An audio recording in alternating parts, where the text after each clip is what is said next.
Welcome to Behind the News on RT. I'm Ava Gollinger. Today we have a very special program. We're at the Ecuadorian Embassy in London, and with us is founder and publisher of WikiLeaks, Julian Assange. Thank you so much, Mr. Assange, for being with us today on RT. You're welcome. Well, issues such as cyber warfare, espionage, surveillance, you've analyzed and written extensively about. Your organization, WikiLeaks, has exposed the way the United States and its allies use these mechanisms to advance their power and influence in the world. And the recent documents and revelations made public by Edward Snowden, the former National Security Agency analyst, have caused a furious reaction throughout Latin America. The documents particularly pointing to mass surveillance and data collection of different Latin American nations, but especially Latin American leaders, heads of states in Brazil and Mexico, Ecuador, governments in Venezuela, and strategic interests. How have you viewed these revelations by Snowden and the impact that they've had in Latin America and the reaction from these Latin American governments? 98% of Latin American telecommunications to the rest of the world, that means SMS, phone, email, etc., passes through the United States. That's a function of the geography of the Americas, and as a result, the United States has what its intelligence agencies call a home field advantage, where they can easily intercept these communications that are passing through them, index them, store aspects of them forever, and therefore gain understanding of how Latin America is behaving, where it's moving, what its economic transfers, the activities of its leaders and major players. That permits the United States to predict in some ways the behavior of Latin American leaders and interests, and it also permits them to blackmail nearly every significant person in Latin America is blackmailable by the United States, because the US has access to those telecommunications records that have passed the United States, as well as other records it has obtained within Latin America by planting fiber optic taps, surveillance equipment at embassies and DEA bases. Even one of those revealed in Ecuador as a result of Edward Snowden's leaks.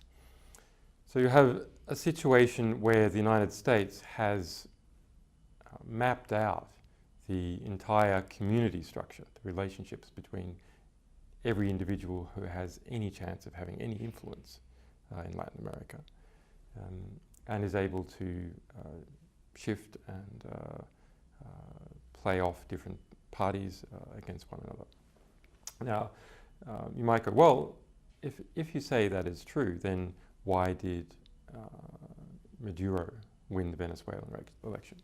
Why did President Correa win with a significant majority the Ecuadorian election, given the US attitude towards those two states? Well, it's not a function of the US not having enough intelligence data about Latin America.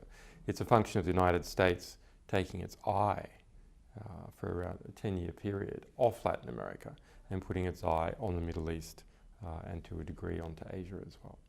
And during that period, a number of Latin American states have developed an increased independence from the US and its activities. And now, unfortunately, the United States is turning its interests back to Latin America.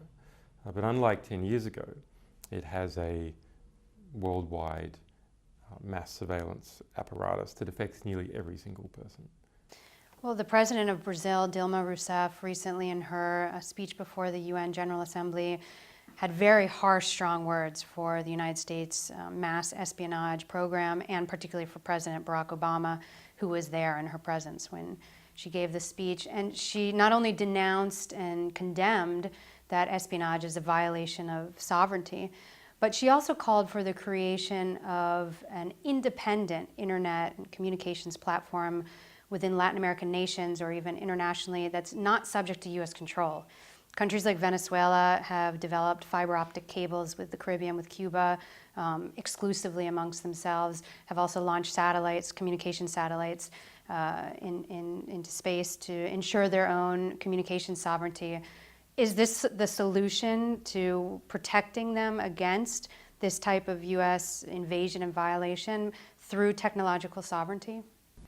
Well, look, just like there is no meaningful sovereignty without control of freedom of movement, no meaningful sovereignty without economic sovereignty, there was no meaningful sovereignty without control of your own communications.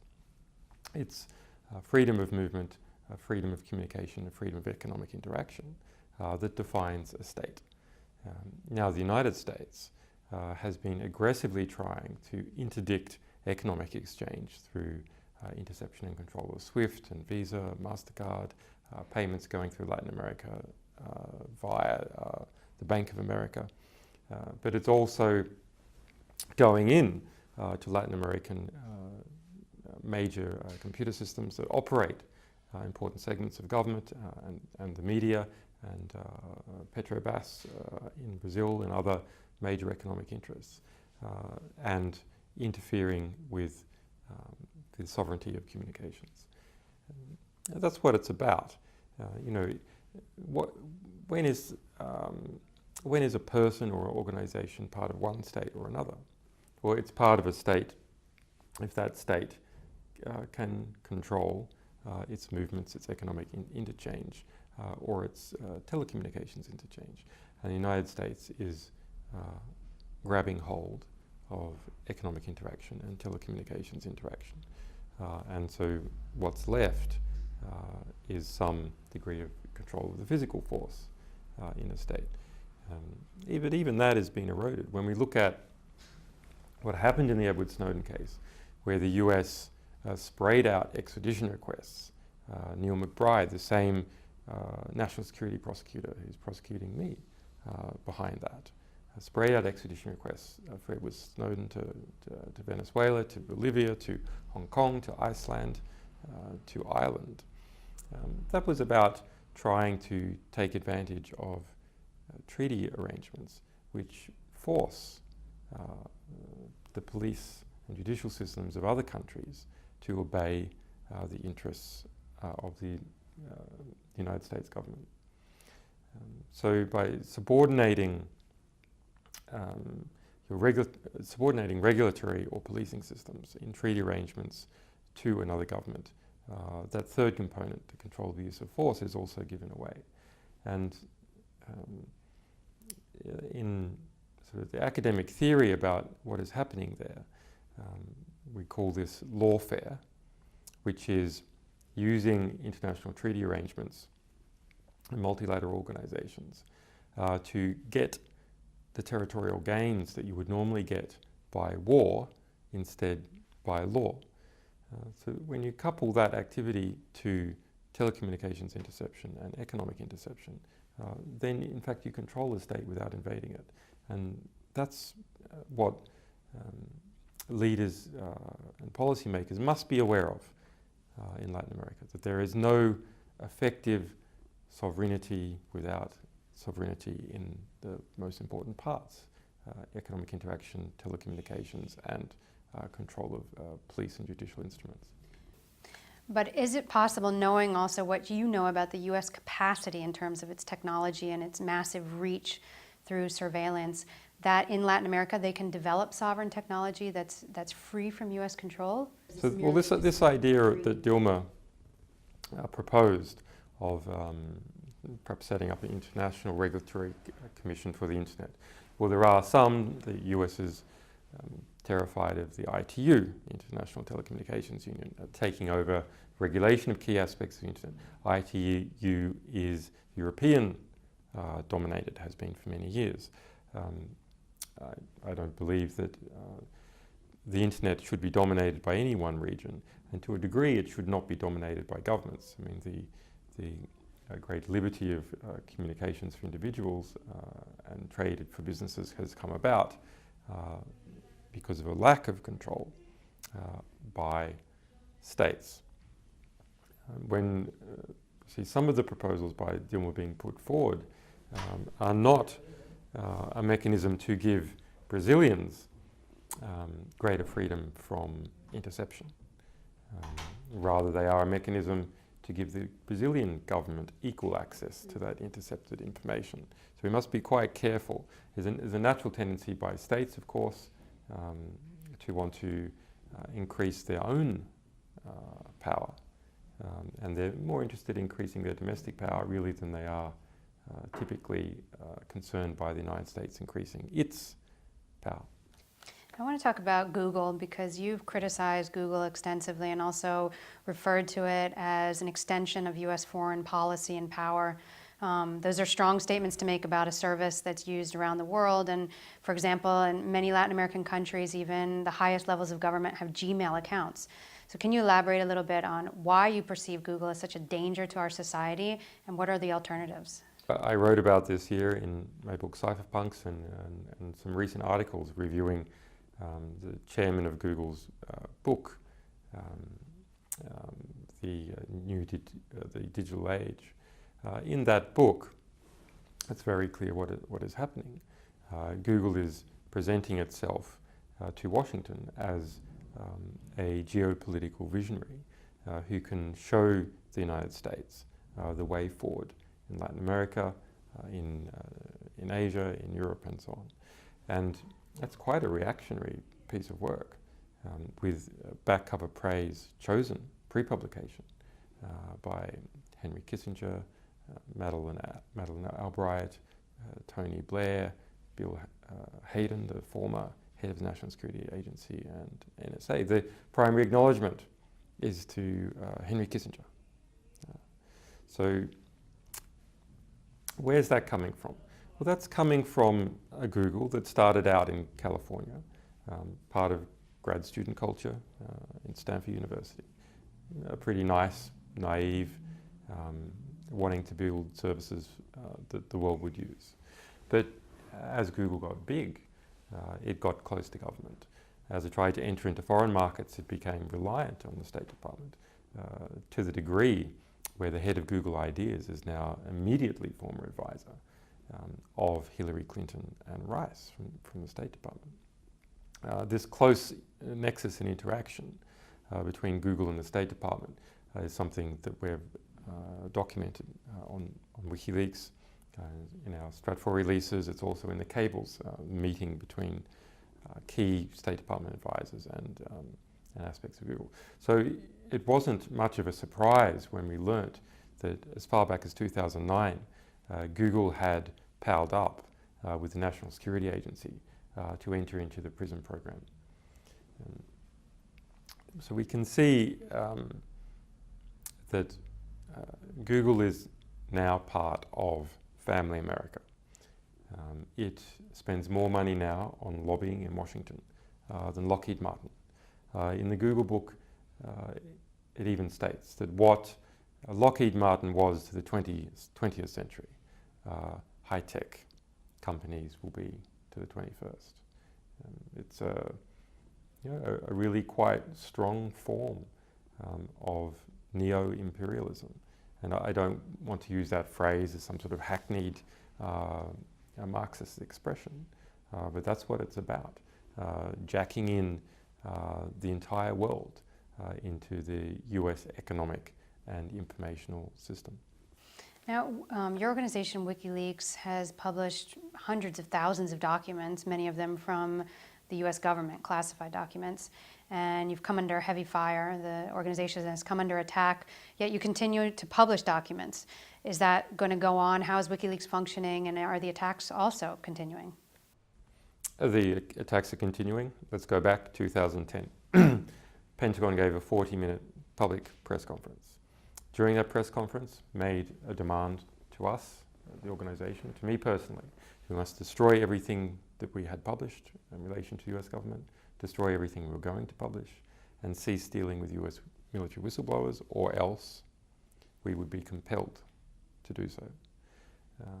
As a result, we said no, we weren't going to do that. We're a publisher. We make promise to our sources and the public to publish fearlessly and frankly. The US government then engaged in a 3-year-long war against WikiLeaks, which continues to this day. Started up a whole of government investigation involving over 12 different agencies of the United States, including the CIA, publicly declared.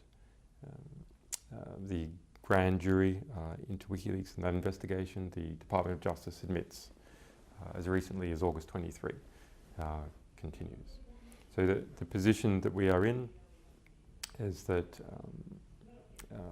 an important alleged source of WikiLeaks, Private Manning, has been sentenced to 35 years. A tactical victory, believe it or not, for his defense team, because the US government was demanding life imprisonment without parole. And probably as a result of our intervention in the Edward Snowden matter, the sentiment in what we know for a fact that the sentiment in Washington against WikiLeaks as a result of the Edward Snowden matter is increasingly adverse. But the organisation continues to publish, continues to fight in the courts. We've intervened in multiple times. In the Bradley Manning case, we've had a series of victorious court cases against the banking blockade. Interestingly, all court cases that WikiLeaks has been involved in that have come to judgment, it has won. There's been significant victories in the European Parliament where we managed to push forward legislation which outlaws the sort of banking blockade that is against us, a blockade that's similar to the blockade that's happening against Cuba. Interestingly, in relation to these, in relation to financial blockades and the freedom of economic interaction, that sovereign right for states to interact, or people within states to interact economically. The internet has meant that economic interaction and communication are now merged together. So when the United States wants to intercept and surveil the economic interactions between people and companies, it just intercepts the internet. And it gets both of these at the same time. Similarly, if it wants to block off the economic interaction by some bank, say in Iran, well, it can just block off telecommunications with that bank.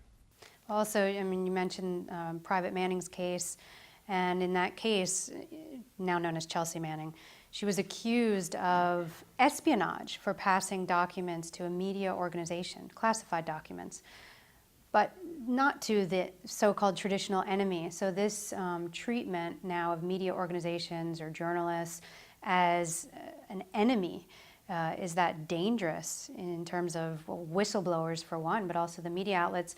And do you think that this forms part of what President Barack Obama referred to in his speech before the United Nations recently as the exceptionalism of the United States, this kind of persecution and treatment of media and whistleblowers as terrorists? Well, look, whenever you see a president talk about exceptionalism, what he's trying to say is the rules of civil behavior doesn't apply to him. Whether that's in invading another country or whether that's abuse of laws at home. In relation to Barack Obama's use of the Espionage Act against alleged journalistic sources and journalists, that's something new. So it's very important that people understand that this is not just a bit more of the same. It's a radical change. Barack Obama has prosecuted more people under the Espionage Act, more journalistic sources under the Espionage Act than all previous presidents combined, going back to 1917. In fact, he's prosecuted double the number. So this is a deliberate, conscious decision by the White House to create a chilling effect using the Espionage Act as opposed to some other mechanism. In the case of Bradley Manning, there's no allegation, has never been an allegation that he has passed information on to another country, that he has sold information, that he was intending to harm the United States or its people in any manner whatsoever. So that's just a linguistic abuse to call speaking to the media espionage. Similarly, it's a linguistic abuse to say that WikiLeaks as a publisher, when it publishes, is conducting espionage. I want to talk about your case a little bit. We're here in the Ecuadorian embassy in London, where you've been for over a year, close to a year and a half. And as of now, there's been no resolution to the situation. You've been given asylum by Ecuador, but you can't get to Ecuador because the British government would detain you if you step foot outside these doors. Recently, Foreign Minister of Ecuador, Ricardo Patiño, affirmed the fact that they have been working aggressively with the British government to try to reach a solution, but they've been unsuccessful. And now they're considering taking the case before an international court, violations of sovereignty as well as the right to asylum, amongst other rights that have been violated. How do you see the resolution to this situation? Is there one? Well, it's a political, diplomatic, legal mix. I think in the reasonably short time frame, year and a half, actually, there are some good signs that there will be a resolution. That time is on my side in this situation, in part because as time goes by, more of the facts of the situation are coming out. We've been filing criminal cases in Sweden, in Germany, in relation to intelligence activity against the organization there. So I think the position of some of the players involved is becoming progressively more untenable as time goes by.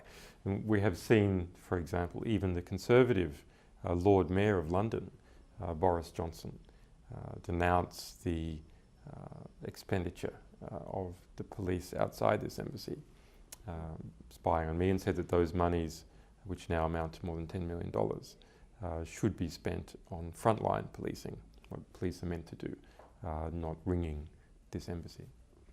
Both you and Edward Snowden have received asylum in Latin American nations, you in Ecuador, and he's been offered asylum in Venezuela and Bolivia and also Nicaragua. He's in Russia with temporary asylum, which your organization has helped him to get there and obtain. But how do you view the fact that it's been Latin American nations, traditionally known as less powerful and developing countries, who have had the courage to stand up to U.S. power and support both of you? Well, it's extremely interesting, isn't it? We were involved in filling out asylum requests for Edward Snowden, formally and informally, to around 20 different nations. Some because we thought there was a decent chance, others because we wanted to show the public the refusal to generate some public debate and awareness about how the government was behaving. But you're right. In terms of those nations that stepped forward, it was Latin America and Russia. And not all of Latin America either, but Venezuela, Bolivia, and Ecuador showing a keen interest. What does that mean? These are not very powerful countries. Russia, we can understand that it has its own nuclear armaments. It's geographically fairly independent. Whereas Latin America is not. So that's really, I think, an expression of Latin American democracy, where you have governments who feel the need to be responsible to their people, who feel the need to live up to the sort of values that they're preaching, or they will be held account by the population. And so I see that as part of the democratic nature of Venezuela, Ecuador, and perhaps now even Brazil hasn't yet made an offer, but it's starting to respond in relation to the surveillance matter and protecting Glenn Greenwald. It's starting to respond to the public pressure there. Also a shift in global power and the growing sentiment of sovereignty and independence in Latin America. But I want to ask about... Well, you can compare in an interesting way, say, Germany and Venezuela. So in Germany, privacy is a really big concern. It's probably, of all the medium-sized countries, privacy is the most of value in Germany because of what happened in the Second World War and some other cultural aspects. And in Germany, we had Angela Merkel up for election. So not only did these events about Edward Snowden's asylum and mass spying occur in the context of a country that's interested in privacy, they occurred in the context of a country that had a federal election. And with reporters like Laura Poitras based in Germany, working with the Spiegel, publishing about German documents. And yet the German government did not offer Edward Snowden asylum, did not seek to transport him or assist in any manner whatsoever. So I think there's an example where even if the population has the democratic desire, the population has the will, that the government doesn't properly reflect the will of the population. Whereas we can see in Ecuador and Venezuela that the government is more... Bolivia as well. And Bolivia, that the government is more responsive, at least in relation to sovereignty issues, to the demands of the population. Unwilling to subordinate themselves to U.S. power. I can only get in one last question. I want to throw in a few things. One is the issue of the future of journalism. Is investigative journalism under extinction because of this treatment and persecution of journalists who are exposing U.S. abuses, and those also of other powerful entities around the world, and are therefore treated as terrorists or enemies? Snowden's possibilities and future, what awaits him, and in terms of whistleblowers, whistleblowers' treatment, would he come under severe persecution in the United States? And then I want to tie into all of that a question about the film, because it's coming out, a film about you, about WikiLeaks, made in Hollywood, the Fifth Estate. Is this another attempt? It's all part of the same thing in terms of trying to discredit and distort the work that you're doing, WikiLeaks is doing, Snowden is doing, anyone who's trying to expose these abuses. Well, for Edward Snowden, he's now safe in Russia. He has asylum for a one-year period formally, but assuming he doesn't run anyone over in a car, I imagine that the Russians will be happy to extend that indefinitely. I'm more concerned in terms of present people at risk with our journalist Sarah Harrison, who was involved in getting Edward Snowden out of Hong Kong, spent 39 days with him in the Moscow airport, protecting him, filing asylum applications, and is still in Russia now. She's from the UK.